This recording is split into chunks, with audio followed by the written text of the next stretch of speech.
제가 취업을 하면서 홀로 서울살이를 20대부터 쭉 했거든요. 세월이 그렇게 지나다 보니까 절대 고쳐지지 않을 것 같던 사투리도 고쳐지고 낯설기만 하던 서울이 편해진 거 있죠? 결혼을 하고서도 여전히 서울에 살고 있는데 한 번도 인생에 큰 굴곡이 없던 제게 결혼은 너무 큰 굴곡이 되어버렸고 제게 상처로 남게 되었습니다. 그래서 구독자님들께 제 사연을 들려드리려 해요.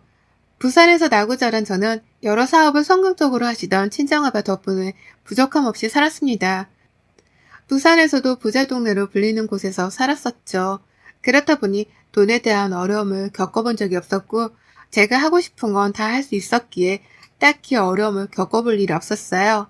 그냥 저는 학생 신분이니 공부만 열심히 하면 되는 거였죠. 그래서 열심히 공부를 했고 제가 원하는 직업을 갖기 위해선 최선을 다했습니다. 저희 부모님은 제가 성적이 나쁘지 않으니 흔히 말하는 사자 직업으로 가길 원했으나 저는 디자이너가 되고 싶었어요. 어려서부터 그런 쪽에 관심이 굉장히 많았거든요. 진로 문제도 약간 의견 충돌이 있었지만 늘 그렇듯 부모님은 결국 제 의견을 존중해 주셨고 그 덕분에 저는 제가 원하던 디자이너가 되어 원하던 곳에 취업을 하게 되었습니다. 대학 입학과 동시에 20살에 바로 서울 상경을 했지만 할 줄 아는 게 없다 보니까 처음에는 그렇게 힘들고 서러웠어요. 제 손으로 음식 한 번을 해먹어 본 적이 없어서 라면 물도 제대로 못 맞추는 제 자신이 너무 한심하게 느껴졌습니다. 그런데 제가 또 하면 하거든요. 어차피 오랜 세월 이렇게 혼자 살아야 하는데 언제까지 징징거리면서 친정엄마만 그리워할 수 없다는 생각이 들어서 전 한식을 배우러 다녔고 자격증까지 따게 되었습니다.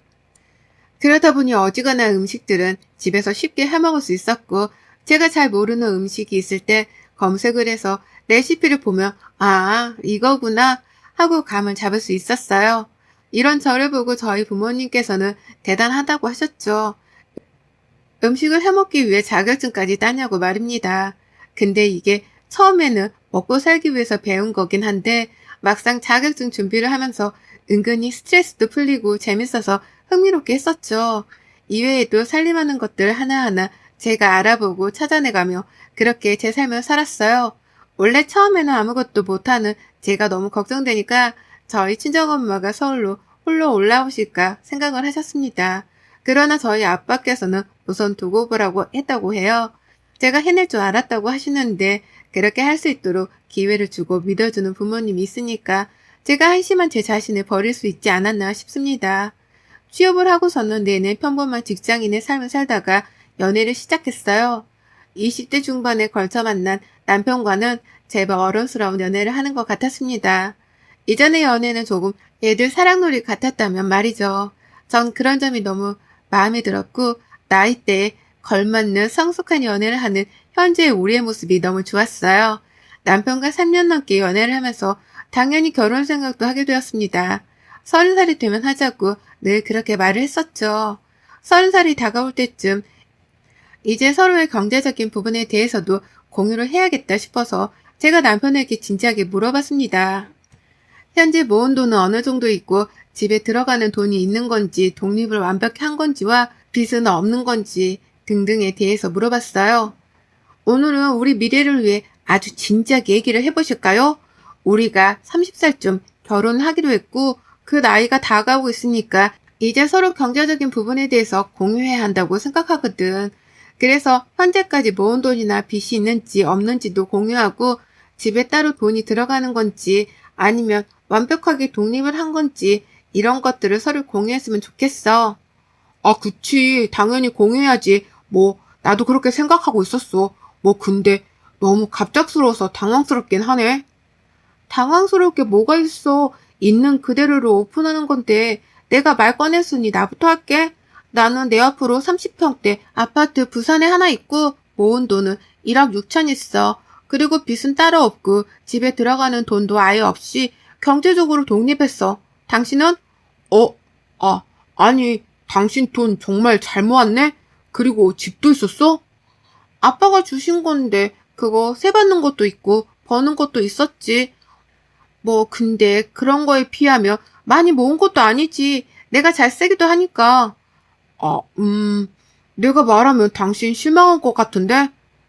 괜찮아. 애초에 서로 능력 보고 만난 것도 아닌데 뭐 상황을 알아야 계획을 세우고 우리도 결혼 준비를 하지. 그래.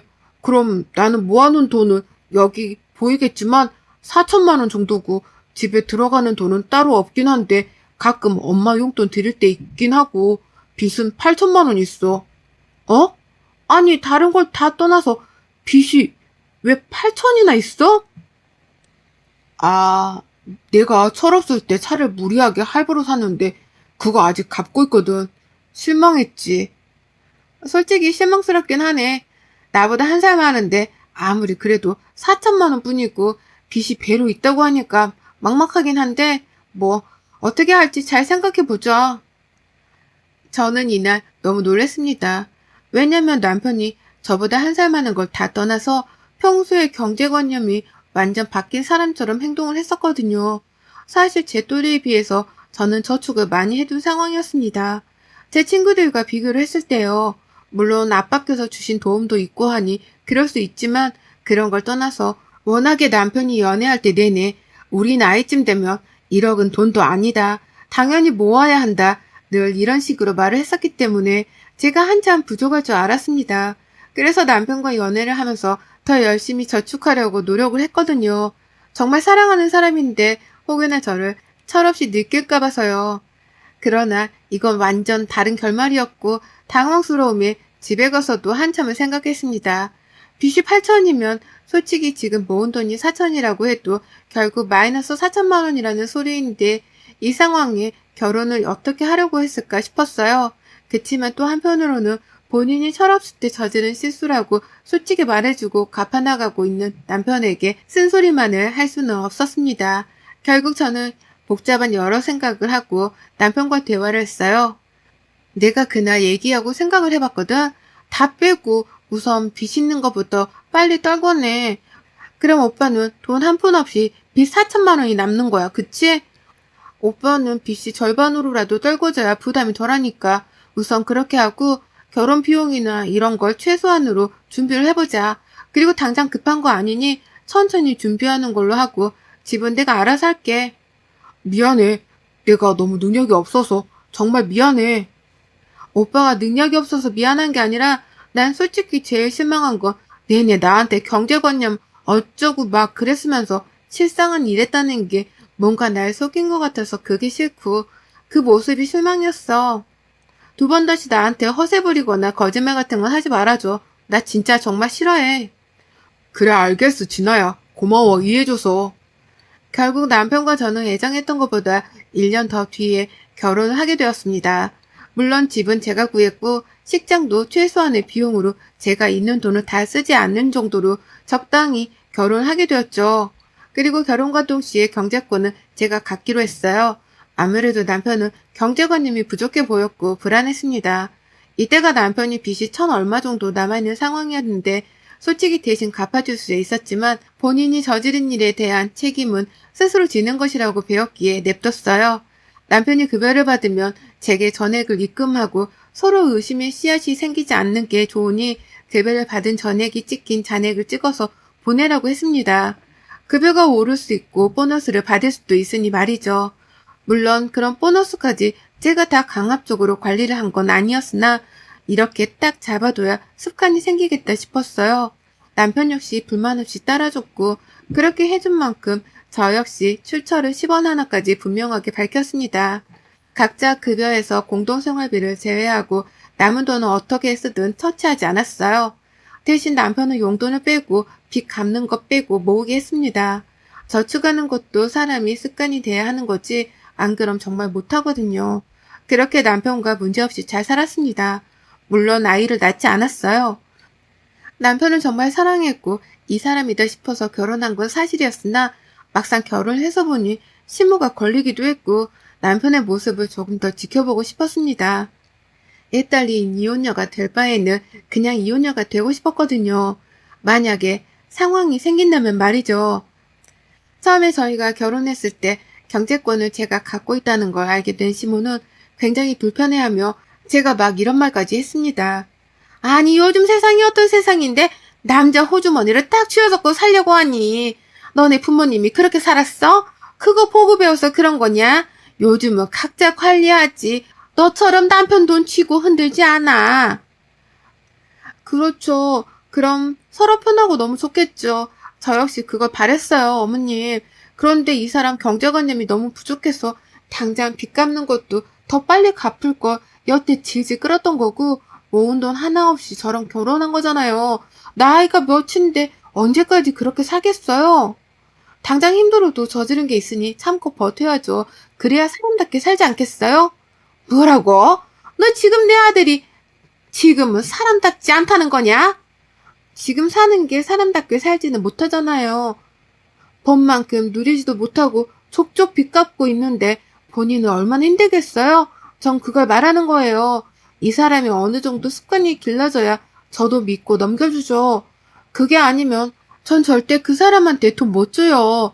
어머님, 이건 저희 부부가 합의하에 결정한 거고 어머님이 막 그렇게까지 말씀하실 건 아니세요. 아이고, 그래. 아주 너 잘났다, 잘났어. 지가 시집 올 때 타 있다 이거지? 물론 그것도 맞지만 그런 걸로 생색낼 거였으면 진작에 냈겠죠. 다만 저희 부부 일에 하나하나 이렇게 말씀하시는 거에 불편하다고 말하는 거예요. 시모는 저를 딱 초장에 잡으려고 했지만 전 더 강하게 말을 했습니다. 어쩌면 말대답으로 보일 수 있을 만큼 따박따박 말을 했던 이유가 남편을 휘어잡는 것도 쉽지 않은데 여기서 제가 시모에게까지 수그리게 되면 답이 없다 싶었어요. 시모가 경제권을 제가 갖고 있는 게 싫은 이유는 딱 하나거든요. 남편이 가끔 주던 용돈을 아예 못 받게 된 것 때문에 제게 막 뭐라고 하는 거였는데 전 그걸 알기에 더 강하게 나갔습니다. 무슨 전쟁터도 아니고 시모와 남편을 휘어잡느라 결혼 생활이 그닥 즐겁지는 않았어요. 뭔가 기빨리기도 하고 정신도 없었습니다. 제가 일을 잘 다니다가 잠깐 휴직을 한 기간이 있었어요. 이직 준비를 하면서 뭔가 준비할 게 있어서 4개월 정도를 쉬었었죠. 그런데 이 4개월이 제 인생을 180도 바꿔놨습니다. 제가 집에 있는 걸 알고서부터 시모가 자주 오셨고 점심 먹자 하기도 하고 저녁 먹자 하기도 했어요. 이 말인 즉슨 본인이 지금 갈 거니까 밥을 차려라는 말이었죠. 한두 번이야 차려줄 수 있는데 일주일에 거의 3-4번씩은 와서 저러니까 너무 싫었습니다. 그런데 어느 순간부터 이상함을 감지했어요. 시모는 저희 집에 한두 번 온 것도 아니면서 매번 새롭다면서 별 핑계로 저희 집을 많이 둘러보곤 했습니다. 그럴 때마다 전 상을 차리고 있어서 별로 신경 쓰지 않았죠. 딱 이상함을 감지했던 순간이 제가 시모가 왔다 가고 다음날에 외출을 하려고 준비를 하던 중 드레스룸에 가서 평소에 애정하던 시계를 차려고 보니까 없는 겁니다. 근데 제가 결벽증까지는 아닌데 물건 쓰면 제 물건을 무조건 제자리에 두거든요. 특히 고가라면 말이죠. 덤벙거리는 성격이라 잘 잃어버려서 꼭 그러는 편이라 절대 없을 리가 없는데 없었고 이상하다 싶어서 다른 것들은 찾는 게 몇 개가 없다는 걸 알았어요. 먹거리, 팔찌, 시계가 사라졌습니다. 의심하고 싶지는 않았지만 저희 집에 왔다 갔다 하는 게 시모뿐인데 의심을 또 안 할 수가 없잖아요. 유달리 드레스룸이 예쁘다면서 대단하다면서 자주 들여다보던 사람인데 말이죠. 어이가 없었는데 대체 이걸 어떻게 잡아낼까 싶었습니다. 그리고 또 한편으로는 아닐 수도 있으니까 괜히 색안경 끼고 보지 말자고 생각을 했어요. 대신 시모가 집에 오면 행동을 조금 유심히 봐야겠다 싶었습니다. 역시나 며칠 뒤 또 시모는 집으로 왔고 딱 현장을 잡아야지 하는 순간에 하필 집에 누가 와서 얘기하느라고 못 받고 시모가 혼자 있게 되었죠. 근데 현관문에 나가서 얘기한 시간이 그렇게 길지 않았어요. 한 5분도 안 걸렸던 것 같은데 시모가 막 급히 안방에서 나오더니 어색한 말투로 말했죠. 저기 뭐야? 저거 이불이 이쁘네. 저번에도 저거였냐? 네가 다른 건 몰라도 저런 건 꾸미는 건 잘하는 것 같아. 어디 거니? 비싸? 아, 네. 안방에 계셨어요? 아니 잠깐 슬쩍 본 거야. 내가 니네들 침실에 뭐하러 들어가 있겠어. 아, 근데 내가 약속 있는 걸 깜빡했더라. 어쩌냐? 가봐야 할 것 같은데. 어머님 식사하신다고 해서 다 차렸는데 가신다고요? 깜빡했어. 내 나이가 되면 다 그래. 가볼게. 시모의 당황스러움에 저는 뭔가 불길했어요. 너무 급하게 집을 나서길래 아무래도 이번에는 뭔가 대단한 거 훔친 건가 싶었습니다. 안방을 둘러보면서 대체 뭐지 생각을 해봤어요. 틀린 그림 찾기도 아니고 이게 뭐 하는 짓인가 싶었는데 딱 그때 뭘 가져갔는지 알았습니다. 부부 침실에 있던 스피커인데 그게 조금 고가였어요. 근데 세상에 그걸 훔쳐갖고 제 화장품들을 가져간 걸 알았습니다. 더 이상은 참을 수가 없어서 남편에게 말했어요. 어머님이 매일같이 집에 오셔도 나 군소리 없이 식사 차려드렸고 며느리 노릇 다 했거든? 근데 어머님은 오시는 이유가 따로 있었더라? 앞뒤 다 자르고 뭔 소리야 뜬금없이. 내 주얼리의 시계부터 시작해서 쓰던 화장품에 침실에 있는 스피커까지 하다못해 컵에 그릇까지 자꾸 훔쳐가시던데 더 있는데 내가 모르는 걸 수도 있고 이걸 어떻게 넘길까 내가? 한두 푼도 아니고 다른 사람도 아닌 시어머니가 며느리 물건을 훔쳐가는 걸 내가 어떻게 받아들여? 당신 미쳤니 정말? 내가 진짜 다 그래 해주니까 만만해? 내 엄마를 지금 도둑 취급하는 거냐? 그래 너 정말 잘났고 부잣집 딸내미 호강은커녕 개고생만 시켜서 내가 아주 미안해 죽겠는데 엄마는 건들지 마. 진아야 선 좀 넘지 말라고. 막말로 너 증거 있어? 너 이 말에 책임질 수 있냐고. 발끈할 게 아니라 팩트체크를 해봐. 당신이 양심이라는 게 살아있다면 본인 입으로 실토하겠지. 그리고 이런 일에 엮이고 싶지도 않으니까 좋게 말해서 다 돌려놓으시라고 해. 내가 참을 수 있는 건 딱 여기까지야. 전 이날 남편과 대판 싸웠습니다. 물론 남편 입장에서는 믿고 싶지 않겠죠.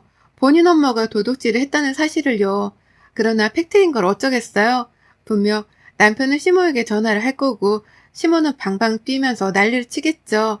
그치만 남편 말대로 증거 하나 없으니 저는 그 증거를 잡아야 했어요. 어떻게 잡을까 고민하다 쉬운 길로 가기로 했습니다. 집안 곳곳에 소형 카메라와 녹음기를 뒀어요. 소리도 영상도 한 번에 잡을 수 있도록 말이죠. 소형 카메라 중에 녹음이 가능한 곳도 있다는데 아무래도 용량 문제가 있더라고요. 그래서 이중으로 아주 철저하게 준비를 했습니다. 전 그렇게 사각지대 하나 없이 다 설치를 해둔 후 기다렸어요. 그런데 시모 도둑질을 잡으려고 설치한 건데 남편까지 잡아버린 거 있죠?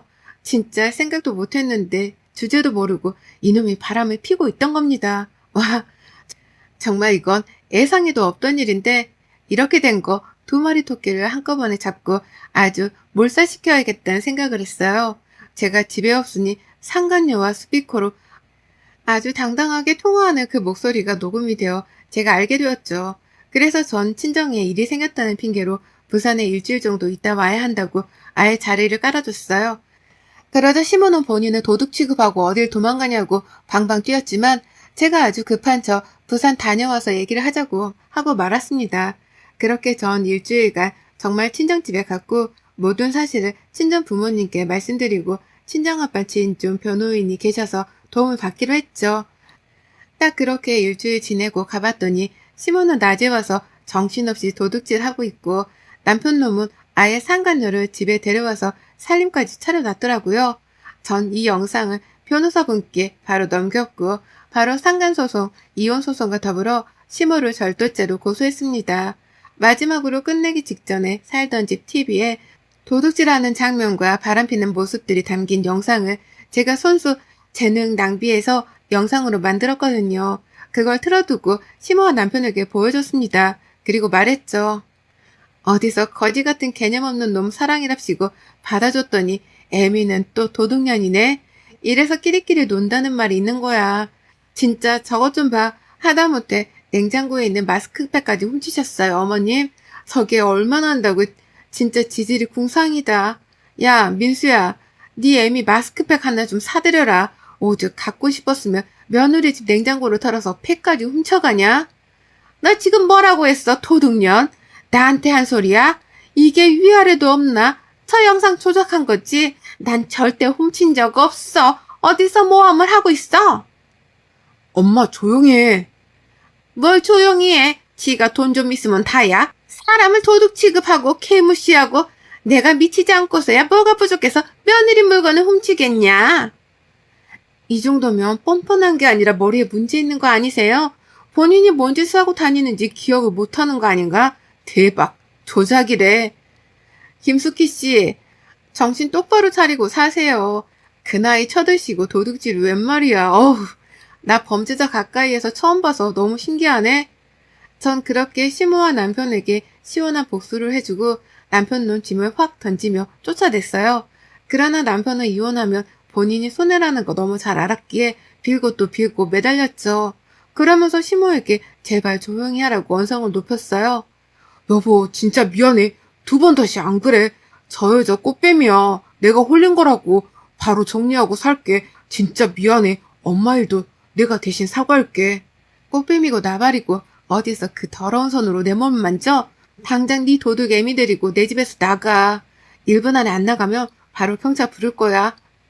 이때 시모가 제 뺨을 치려고 하길래 손목 딱 잡아서 막아버리고 제가 뺨을 쳐버렸어요. 아니 꼴이 성질만 더러워서 감히 누구 얼굴에 손을 대? 나가라고요. 내 집에서 더 험한 꼴 보기 싫으면.